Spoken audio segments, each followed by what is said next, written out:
Paano ka mag-care?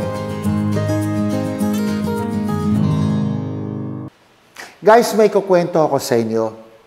Nag-serve ako sa isang Chinese-Filipino school, ang St. Jude Catholic School, na sinimulan ni Father Peter Yang, isang SVD missionary.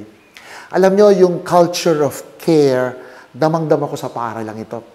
At sinasabi ni Father Yang, nung siya'y nabubuhay pa, kapag tinitipon niya yung kanyang mga teachers, laoshermen, at ang mga empleyado, you take care of the kids, and I will take care of you. Kaya yung pinakamagagandang suporta at benepisyo sa mga guro at mga empleyado, sahod, pagkain, transportation, halos lahat ay ibinigay niya.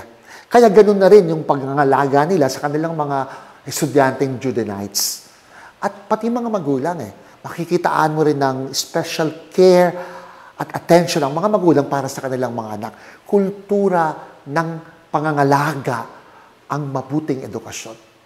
Ngayon, sa ating Gospel, Good Shepherd Sunday, John chapter 10, verse 11 to 18, sinabi ni Jesus sa kanyang mga disipulo, "Ako ang mabuting pastol. I am the good shepherd." Inaalay ng mabuting pastol ang kanyang buhay sa kanyang mga tupa. Ganun pala ang pagmamahal ng pastol, kahit hanggang kamatayan. Ito'y hindi niya iniiwan tulad ng mga upahan. Siguro hamon to sa atin kung tayo'y nangangalaga sa iba. Ang ito'y ating tunay na yakapin at pangalagaan, tulad ng pangangalaga sa atin ng Panginoon.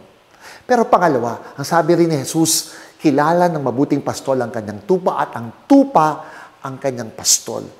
Ito hindi pagkilalang pangalan lamang. Ito yung pagkilalang mas malalim. Ako po, mahina ako sa pangalan. Pero sana hindi ako mahina dun sa tunay na pagkilala sa pangangailangan ng mga pinangangalagaan ko. At si Jesus ang pinakamagandang modelo. Kaya siguro tanungin natin ang ating sarili, paano ka mag-care sa iyong family? Paano ka mag-care sa iyong barangay o sa iyong parishioners? O sa iyong mga manggagawa, o sa iyong paaralan.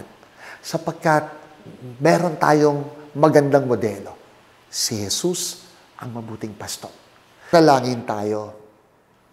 Lord Jesus, our good shepherd, maraming salamat sa pangangalaga at pagmamahal mo sa amin at sa pagbabahagi mo sa amin ng iyong buhay.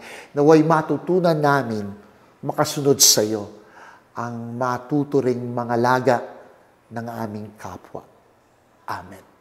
Paki-like at paki-share po ang ating TikTok at Facebook account at tandaan ninyo, all is grace, so be a blessing.